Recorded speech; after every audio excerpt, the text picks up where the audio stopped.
you're showing something on paper and then you deliver a completely different thing. Dubai is still way behind it. You can't market a product if you don't have permit numbers and QR codes. Like, oh wow, this is something we never explored.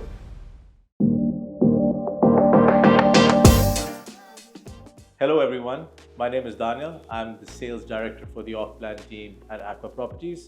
Today I'm joined by Imran Aga, who's the vice president of Aqua Properties. How are you? I'm very well. How are you? I'm good. Thank you for joining in, taking the time out. Thank you for having me, Dani. So first of all, we want to start off with just looking back at where we've come in the last year. It's been wild. It's been a little crazy for a lot of us. So I wanted to get your thoughts on what you think, in your opinion, has happened in the past year, and maybe even beyond that, maybe in the last 2 to 3 years, sort of where the market has been going and where we are as of the end of 2023. Sure. I remember the time, 5 years ago when we were sitting down having a conversation that, there will be a point of time we'll be working together, and that dream has realized. And in those 5 years, obviously, so much has happened. Dubai has been evolving. Things have been really busy and crazy. People have done well. Investors have, been very, very active. Developers as well have been very innovative. Yeah. And over the last 4 or 5 years, a lot of small developers aspiring to be in the game, in the mix, have come through and have come up with these lovely projects. One example is the branded side, where the luxury and branded segment has really come through over the last few years, and people have been very excited and have been buying into that. And then, of course, the other angle is the payment plan angle, where there have been developers coming through with those post-handover payment plans. The 1% per month payment plans. Exactly. So attractive. Post-handover, which makes it much more interesting and viable for people in the mid-level tier to be able to participate in the market. And that thrust has, been gone very well. And we see that is the reason we see a lot of activity coming through. And Dubai has been thriving because of that. Yeah. I think in the last few years, we have had a change with respect to what you said very accurately. Like, the luxury market and segment has taken off. As a matter of fact, I was reading a report which said that Dubai is now the most active luxury market in the world, and behind us are New York and Miami, and Los Angeles, which were basically before Dubai. They were the ones who sort of had the monopoly on luxury branded, high ticket, high volume transactions.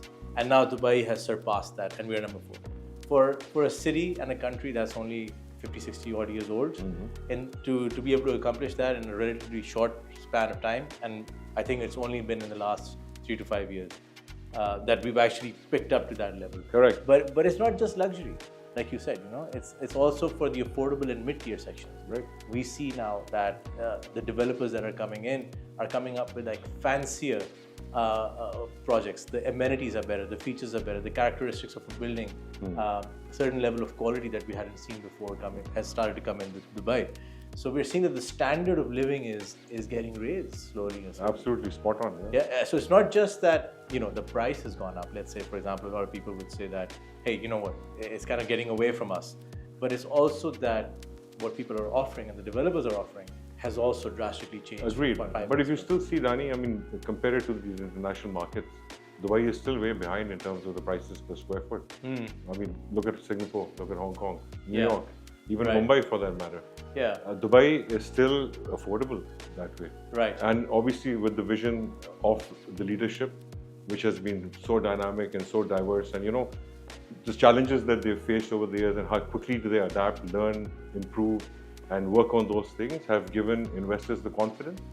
And I personally foresee Dubai growing multifold in the coming years, for sure. So that's an important point, like the regulatory environment over here, the policies and governance, the fact that, if something goes wrong, they are so quick to adapt and make that change and bring into the place the rules that prevent that from happening again.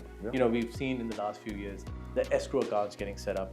And now with the latest, you can't market a product if you don't have permit numbers and QR codes. All of this is being put into place because, like you said, Dubai is an international market, which means we are open up not just to the locals, but somebody you could have an international investor sitting in India or in Zurich and going like, you know what, I think I want to invest in Dubai, but how do I secure my investment? And the regulatory environment over here is conducive enough to say you can bring your money in and it will be protected. It's not just going to be correct. And that is why probably Dubai has the highest number of transactions in the off-plan real estate sector in the world.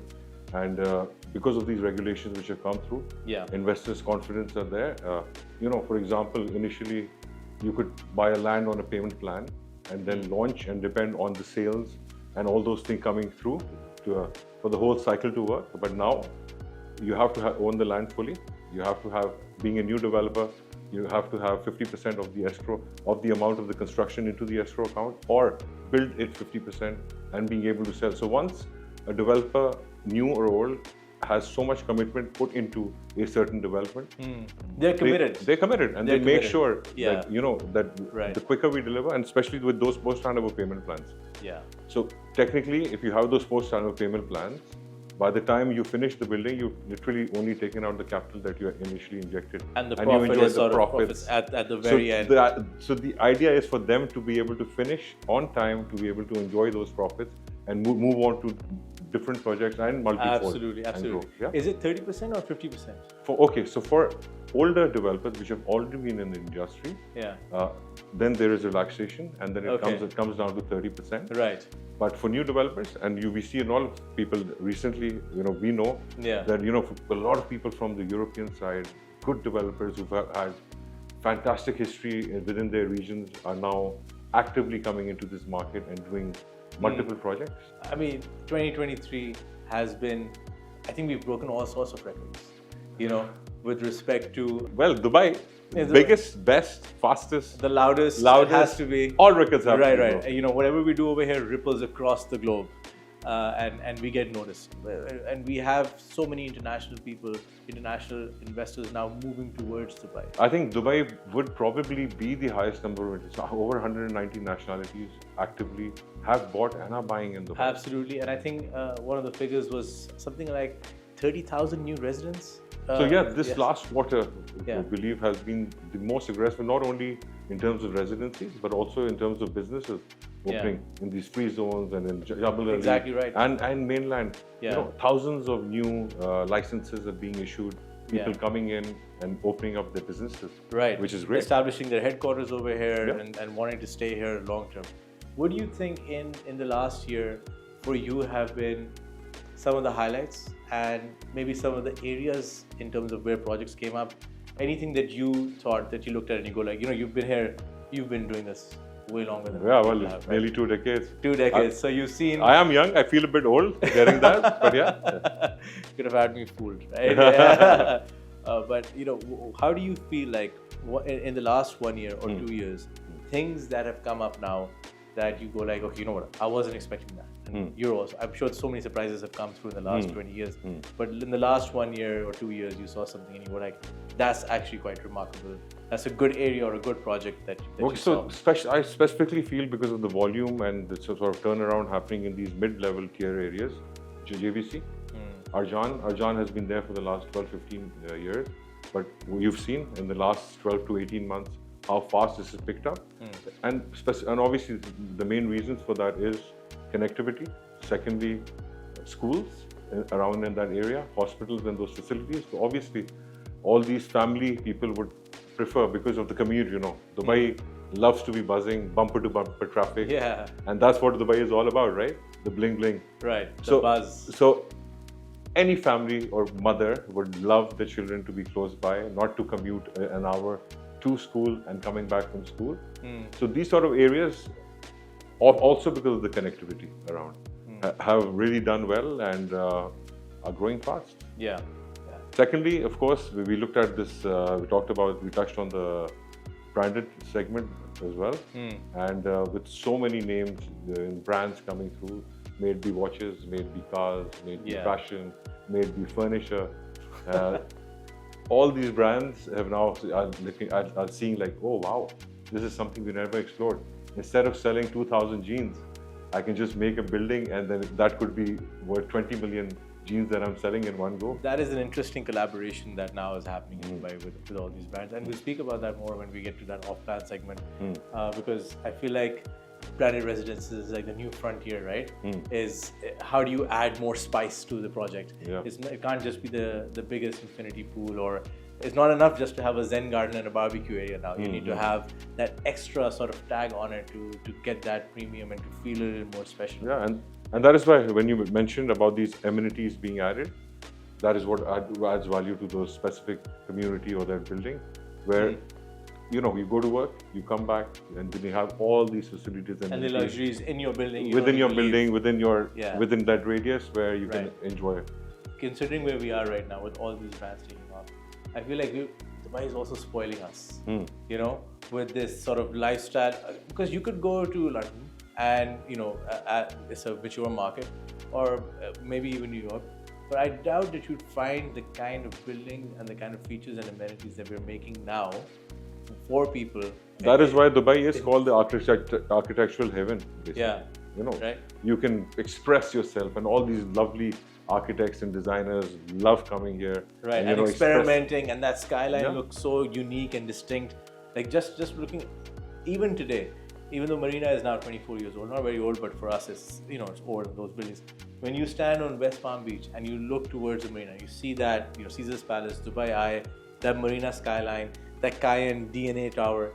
It looks unique, Yeah, and it's always like a wow factor. It's always wow, like you can't get enough of it. So I had somebody visiting me, and we were at West Palm Beach. This is like a couple of weeks ago, and we were sitting on the beach and we were looking at the skyline, and he goes like, what he said, he was like, this is a beautiful skyline, but you've probably gotten bored of it, by looking at it every day. And I was like, you know what? To be honest, in the last 7 years, it hasn't gotten old. I'm still as much in love with it, and I love that whole lure of Dubai as the day that I stepped here. So, and I think that more and more people are experiencing that with Dubai. True. You can everything that you want is here at your disposal. So tell me, so financial markets earlier, and now real estate. Yeah. How was that transition, and how do you foresee Dubai going forward in the next year? I feel like yes, the transition from finance to real estate is it kind of came naturally, because I leveraged that financial background into real estate, and I started looking at it from a different lens, which in my opinion was sort of where I was unique as opposed to how other people are speaking about real estate. But it's something that resonated a lot more with investors, because when you start talking about returns on equities, when you start talking about financial bottom lines, and you start dissecting a project simply based on the financial bottom line, you start raising a few eyebrows and you start piquing people's interest, because now you're speaking a language which is money and numbers, right? And so you couple that in with a little good forecasting about what areas are coming up, and good predictions that are based on trends and data of the past, and all of a sudden you're adding value in the knowledge and information that you're sharing with whomever is receiving that information. So I feel like I should have done this sooner. 100%. Yeah, I should have gotten into real estate sooner than I did. But everybody has their own journey into it, and I love it. It's something that I see myself doing for as long as I can walk and speak and talk and read. Real estate is all you're going to do. Real estate is all I want to live and breathe. Also, it's so exciting, Of course. Something new is coming. Every day is a new challenge, new thing coming through. So it's amazing. Yeah? It's funny you say that, because One and Only is a project that I worked heavily on, and we sold it off paper, which is off plan. So we had the brochure, and we understood the amenities and the characteristics and the features, and we sold that. And it's just been handed over on the 1st of January, and I was there with one of my clients to have a look at it. And I felt like I was in a sci-fi movie.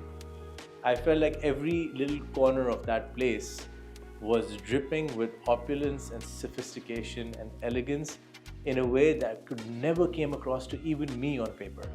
To see it happen and materialize, and to feel it and to experience it, and to be inside the restaurant, or into the private pool, or into the the kids play area that they have, or into the cantilever where they have the restaurants. And to think about, it was almost so surreal to think about. Okay, I was talking about this 2 years ago when we were talking about it, setting it off, and now here it is. I'm actually standing inside. And passing by, you see it coming and evolving, and then eventually being there. having that vision initially and then that reality coming through. Yeah. So whatever they talk, whatever they think, they do deliver. They deliver. And for the most part, at least the developers that we want to work with or that we choose to work with are the ones that have a credible history of development and delivering projects of standard and quality. Because the risk, of course, over here is that you're showing something on paper and then you deliver a completely different thing. And the floor plans are completely different. And the materials that you said you're going to use, you're not going to use. So we're very careful with the developers that we choose to work with. We feel like there has to be some value offering to the clients. Correct. There has to be some USP with respect to the property that we're going for. And even the RERA, the land department, also helps us with that now because of the strict checks, stringent checks, and the timelines that the developers have to adhere to now, which people have now understood and realized that there's no fooling around anymore. Yeah. What you commit is what you deliver. Right. The fines and penalties then coming across and so on becomes so heavy that then if there is a delay of that sort, the penalties are going to be so heavy that you the might business as well viability have to, anyway will not come through. Right, exactly right. Yeah. So it's actually in their self-interest now to deliver what they've promised and to deliver it as quickly as possible, maintaining that standard of quality. Correct. What's going to happen? Is the bubble going to burst? Where in the world do you make 20%? On a wave of Chinese investors is coming in.